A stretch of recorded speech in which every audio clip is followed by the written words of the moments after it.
All right, good afternoon, everybody. Brian Melton, Clay County Attorney, on behalf of the County Attorney's Office and Moorhead Police Department. Thanks for being here.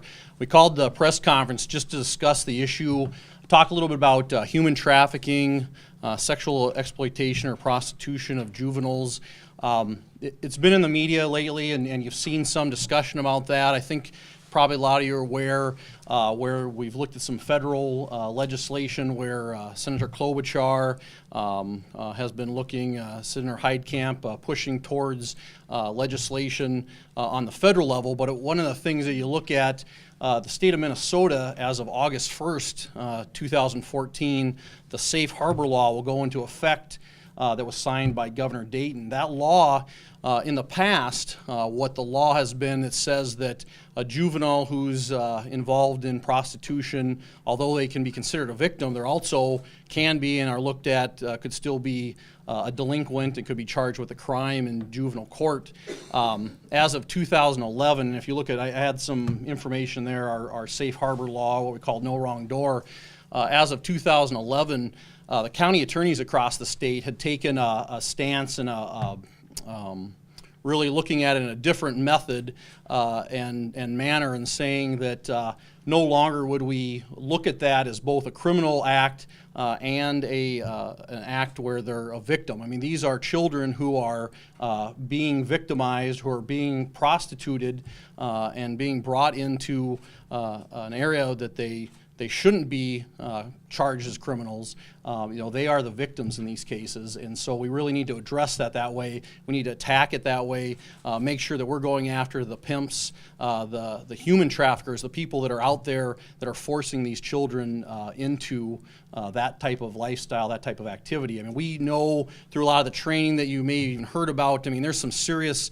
horrific statistics that we know and see and hear about where a lot of juveniles or children that are listed as runaways, if they're out there, that somewhere in the range of 90% of runaways are at some point found to be in prostitution in some way, where there's a lot of victimization where pimps will try to work them in and bring them in as friends or even boyfriends, and then later, of course, we're talking about a lot of violent acts, both physical violence, sexual violence, mental assault, where they'll start to abuse them verbally, mentally, a lot of drug addiction that'll be involved and pushed with that too. So there's really a myriad of factors, and so as of 2011, the prosecutors of the state really said, wait a minute, we're not going to prosecute this as a crime anymore. We're going to really view these and make sure that we are looking at these juveniles as the people that they are, which are victims, and then ask that legislation follow up that. And that's what we're seeing as of August 1st of 2014, the legislation that will no longer view these children as delinquents or as criminals, but really as the victims that they are. So I just wanted to bring that out because it was something that we had been planning to be talking about more and really be able to bring out and make sure that the community and really the state at large understands what's going on. I think it's really a relevant time then, because in this case we had a case right here in Moorhead that occurred as of last night. Really the proactive work by the Moorhead Police Department and other agencies, and I'll turn it over to Chief Ebinger here shortly, where there was some good work. What we know about in the state of Minnesota, I mean, we really aren't seeing that prostitution where it's out on the street corner and out and about where we see it. It's really the Backpage.com or Craigslist. Those places are really the street corner of the modern day. And in this case, we had a Backpage.com case where a juvenile, a 13-year-old child, was being prostituted out in the city of Moorhead. Because of the proactive actions of the Moorhead Police Department, they responded to that ad that they were out there actively looking. They made contact with this juvenile who claimed to be a 21-year-old female, and when they made contact with her and were able to identify that she was in fact a child, that she actually, in this case, was being prostituted out by two individuals, a female by the name of Aisha Nicole Hinton, who claimed to be a friend of hers, that had brought her here from the area of Minneapolis, and then another individual by the name of Prince Jones, who again was also working to prostitute her, had her up in a room, in a motel room here in Moorhead, that she was making contact with individuals to be prostituted out.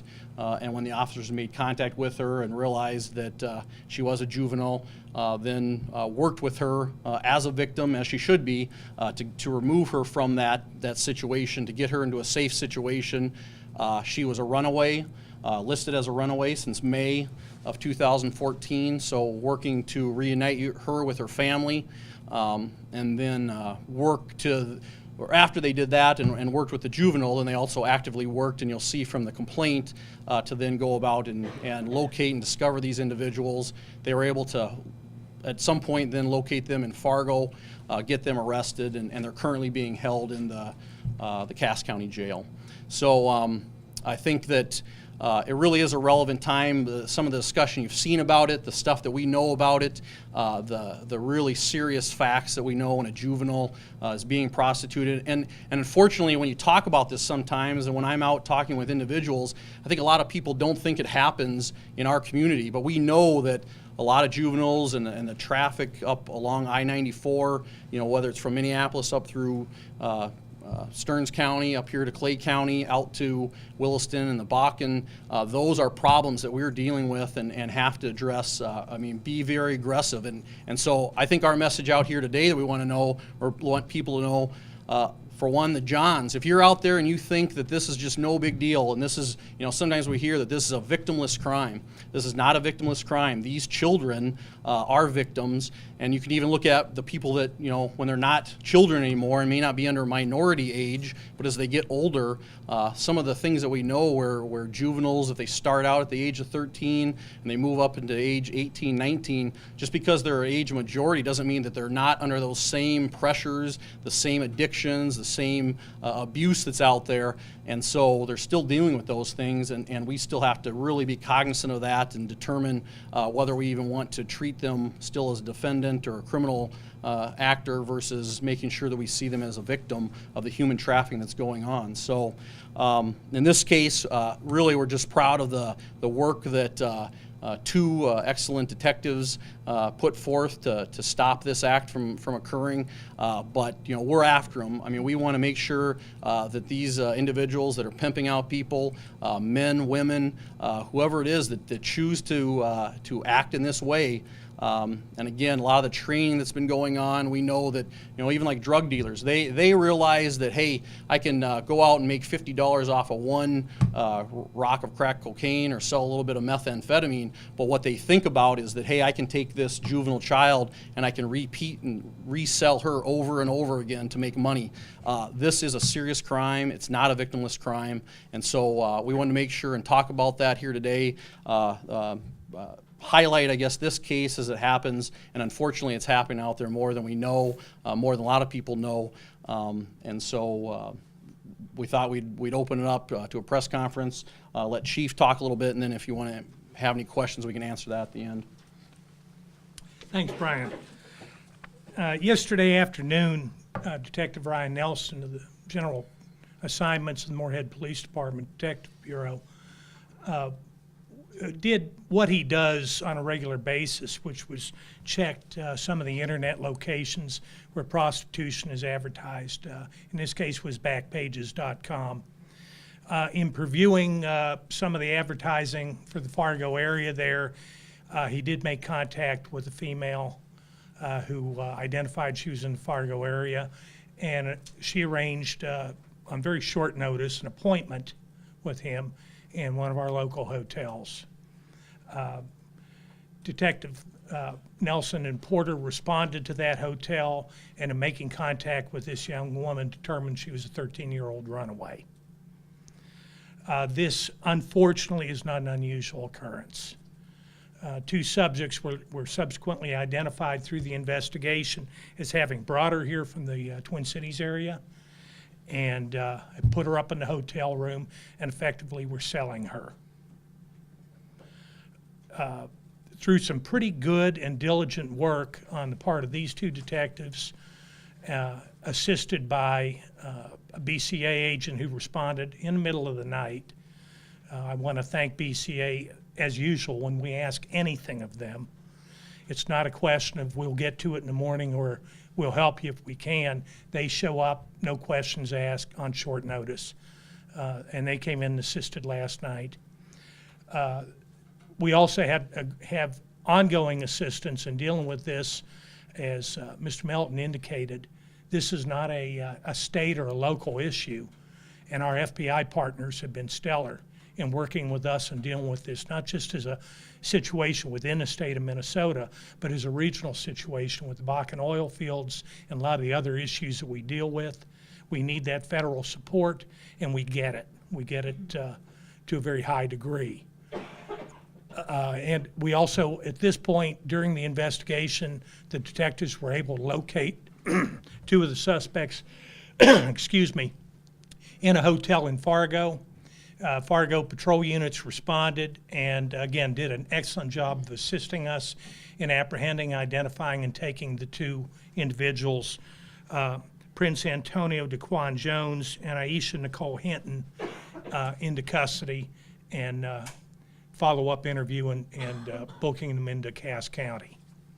Both these subjects now have warrants issued for them on sex trafficking in the first degree, and we'll be going through the necessary procedures to get them back over here and prosecute them. We will also be making inquiry to see if federal laws may be pertinent in this particular instance.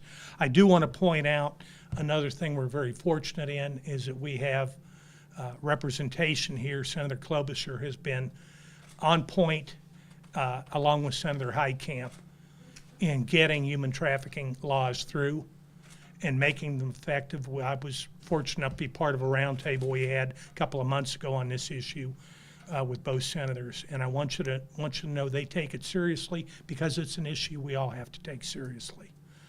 One of the factors I really want to drive home today, and Mr. Melton touched on it, this is not a victimless crime. Every time we engage in prostitution stings or enforcement, there's always an element of people, and a lot of them very well-meaning, that come forward and use terms like consenting adults and people's personal lives, and that we're making some kind of moral judgment. That's not what's going on here. This is a 13-year-old child. Even the adults that are engaged in this are very often physically coerced, addicted to drugs and being traded out for drugs. The stock and trade of prostitution is a despicable, just a contemptible, dehumanizing, victimizing thing. And it's not a victimless crime. The victims are manifold. Our primary suspects in this are the people who profit from it, who engage in modern day slavery, who traffic children, sell them, and take the profits for themselves, or who victimize people that they can either physically coerce or get addicted to drugs and hold them at the end of that chain, or people that bring in young women and boys from other countries and sell them because these victims feel they have no recourse. Our senators have done a good job of giving us some legislation that will at least help us start dealing with those problems. But part of the things we have to do is what we've done as a community with domestic abuse, with DWI. We've got to recognize that this is not a minor transgression on the part of somebody. The primary people we're concerned about are the people who are trafficking these victims, but the other people we need to be concerned about are just as big of the part of the problem, and are those who solicit and engage in purchasing the services of these victims. They are part of the problem, and we will hold them accountable when we encounter them. And if someone you know is engaged in this conduct, don't minimize it. Call their hand on it. If people that are engaged in this conduct hear these broadcasts, I want them to understand they need to get some help, some spiritual help or some behavioral therapy, because if we find them, they're going to need some legal help because we will charge them. They are part of the problem, and they're contributing to subjugation and dehumanizing of people at an incredible level.